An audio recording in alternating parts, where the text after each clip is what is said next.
Hello children, welcome back to my YouTube channel Cosmos Orbit. I hope you are learning the things that lessons very interestingly. You are finding them very interesting. They are very learning and convenient to learn. Okay, if you have any problem, you can just write in the comment section. For regular updates, you can click on the bell icon so that whenever I'll post a video, you will get an update. Today we will continue with the second chapter as we have done earlier. In this chapter we were learning about the principles of management. From this chapter, so long we have learned about the meaning of principles, features and the importance of principles of management. That means why a manager needs to follow the principles whenever he is doing management. That importance we have learned. Now we will learn some principles given by two persons. One is Henry Fayol and second is F.W. Taylor. These two persons have given management principles very well, and Henry Fayol is also known as father of management. So principles given by him we will learn. Henry Fayol was by profession he was a mining engineer. He born on 1841 in France. He joined a mining company after his education, and at that time the company was about to get bankrupt, but when he worked for so long in the company, then the company turned into a big coal and steel company. So during his experiences he found many problems, and based on them he has given some principles which are based on his observations also and experiments also. So that's why, and he has given the principles which are general administrative principles for the managers, and that's why he was very well known as father of management. So we will learn the principles given by Henry Fayol. 14 principles are there. So let us start with the principles. The first principle given by him was division of work with specialization and specialization. He told that if we want the maximum efficiency, maximum effectiveness, then it is necessary to divide the work in small parts and allot each and every task to a specialist person. That was so that we can get the benefit of specialization. That was the first principle given by him. ये हम generally भी देख सकते हैं कि एक person को सारा काम दे देंगे तो ऑब्वियसली उसकी इफेक्टिवनेस, उसकी एफिशिएंसी कम होगी, बट अगर हम उसको डिवाइड कर दें छोटे छोटे पार्ट्स में और अलग अलग स्पेशलिस्ट लोगों को अलॉट कर दें तो उसकी एफिशिएंसी बढ़ जाएगी. That was the first principle. The second principle is the principle of discipline. we all know that we have to follow the discipline. अगर हम डिसिप्लिन को अपनी लाइफ में, अपने रेगुलर रूटीन में भी फॉलो करते हैं, then it is very useful. वो हमारी क्वालिटीज़ को, हमारी एफिशिएंसीज को और ज़्यादा बढ़ाता है. Similarly the managers also have to follow the rules and regulations. जो उनके ऑर्गेनाइजेशन के रूल्स एंड रेगुलेशन है, they have to be followed by the manager. That is the principle of discipline. The third principle given by him is authority and responsibility. Authority means what? It is the power to take the important decisions. It is the decision making power. Authority is the power.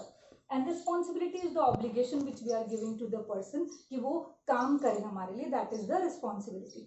आपने उसको responsibility दी अपने एक employ को, लेकिन उसको power नहीं दिया. He can not take any decision on his own level. तो ऑब्वियसली उसको काम करने में तकलीफ आएगी. वो बार बार छोटी छोटी चीज़ों के लिए आपके पास आएगा डिसीजन लेने के लिए, तो उसकी एफिशिएंसी और उसकी इफेक्टिवनेस कम हो जाएगी. लेकिन यहीं पर अगर आपने उसको पावर भी दे दी कि you can take this decision on your own level, then he will do his work with a greater efficiency. तो authority and responsibility should be equal. Authority ज्यादा भी नहीं होनी चाहिए, it should not be less than responsibility, and it should not be more than responsibility. अगर कम होगी तो वो काम नहीं कर पाएगा प्रॉपर, और अगर ज्यादा होगी then the authority will be misused. The fourth principle is unity of command. Unity of command says that एक पर्सन को, एक सबॉर्डिनेट को हमेशा ऑर्डर्स एक ही बॉस से मिलने चाहिए. अगर एक पर्सन को 4 लोग कमांड देने लगेंगे, ऑर्डर्स देने लगेंगे, then he will get confuse. वो कंफ्यूज हो जाएगा और वो अपने काम को प्रॉपरली नहीं कर पाएगा. सो उसकी एफिशिएंसी, उसकी इफेक्टिवनेस कम हो जाएगी. But unity of command says that कि एक one person should receive orders from only one boss. एक पर्सन के, एक सबॉर्डिनेट के ऊपर एक ही बॉस होना चाहिए. That is the unity of command. And dual subordination should be avoided. मतलब एक सबॉर्डिनेट्स के ऊपर मल्टीपल बॉसेस नहीं होने चाहिए. The fifth principle is principle of order. Order says that in the organization there should be a proper orderliness, means every person, everything should be on a particular place, on their perfect place they should be. एक person को कभी हमें ढूंढना और वो अपनी जगह पर नहीं है, then it will take more time.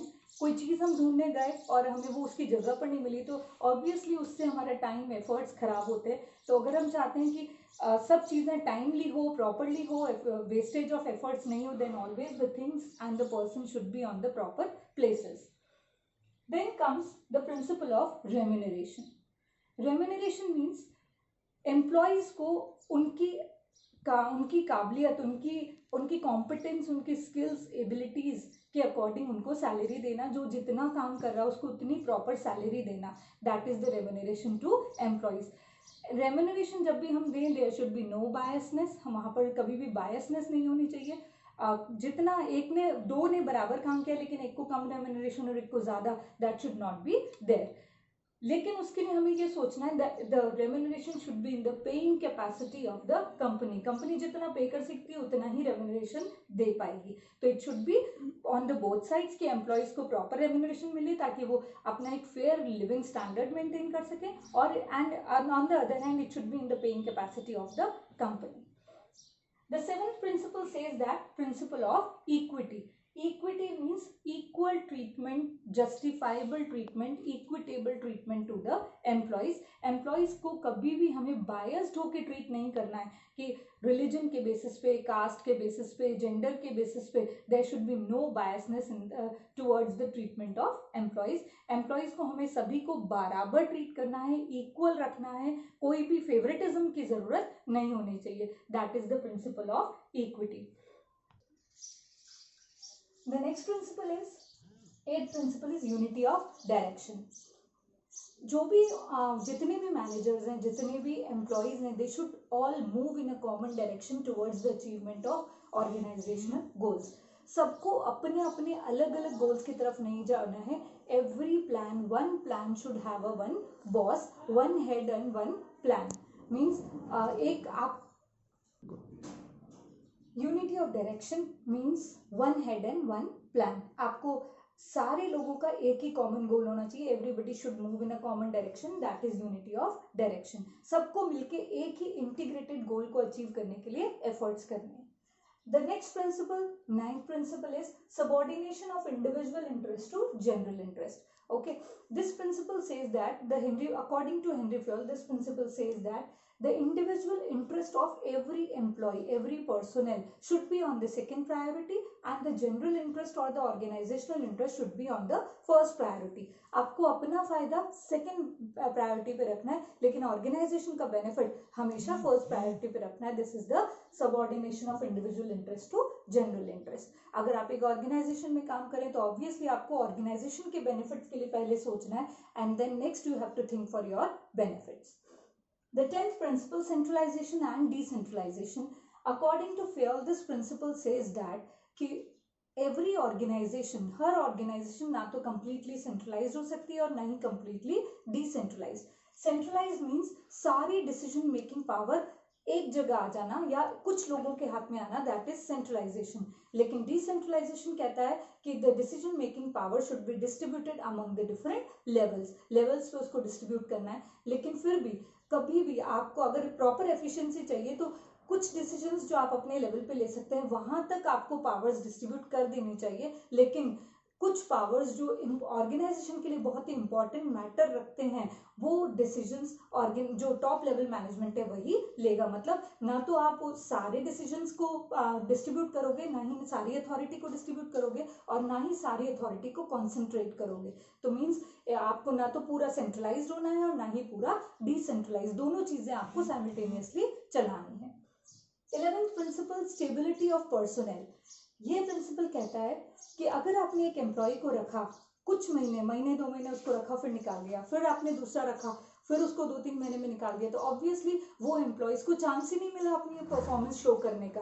तो stability of personnel should be there. जब भी हम किसी एम्प्लॉय को सेलेक्ट करें, उसको अपॉइंट करें, then the employee should be stable for few months. 5 महीने 6 महीने के लिए वो स्टेबल रहे, तभी वो अपनी परफॉर्मेंस को शो कर पाएगा, अदरवाइज नहीं कर पाएगा. और इससे हमारी कॉस्ट भी बढ़ेगी। नया एम्प्लॉय रखा, उसको ट्रेन किया, फिर वो चला गया, फिर दूसरा रखा, उसको ट्रेन किया, वो भी चला गया, तो हमारी कॉस्ट भी बढ़ेगी और एम्प्लॉयज भी अपनी एफिशिएंसी को शो नहीं कर पाएंगे। तो एम्प्लॉयज को कुछ टाइम पीरियड के लिए स्टेबल रखना जरूरी है। आप उनको 6 महीने का, साल भर का टाइम दीजिए, तभी वो अपनी परफॉर्मेंस को शो करेंगे, और जितने एक्सपीरियंस्ड होते जाएंगे उतनी ज्यादा उनकी एफिशिएंसी भी इंक्रीज होती जाएगी।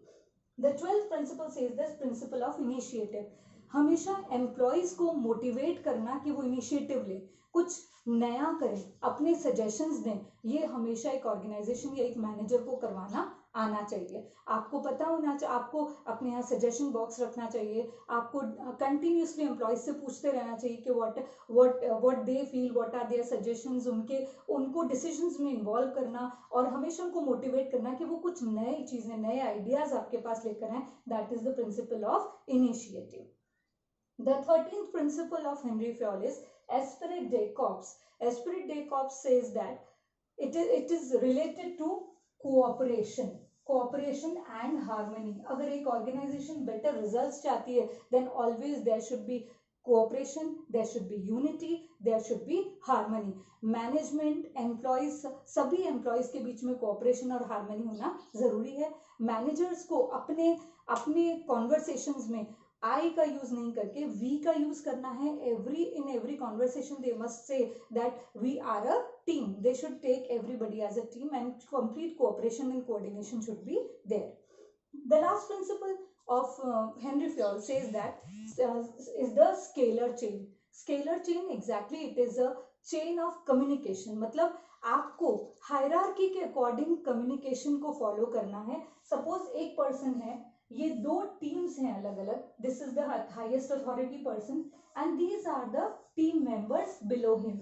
ओके, तो this is the principle of scalar chain.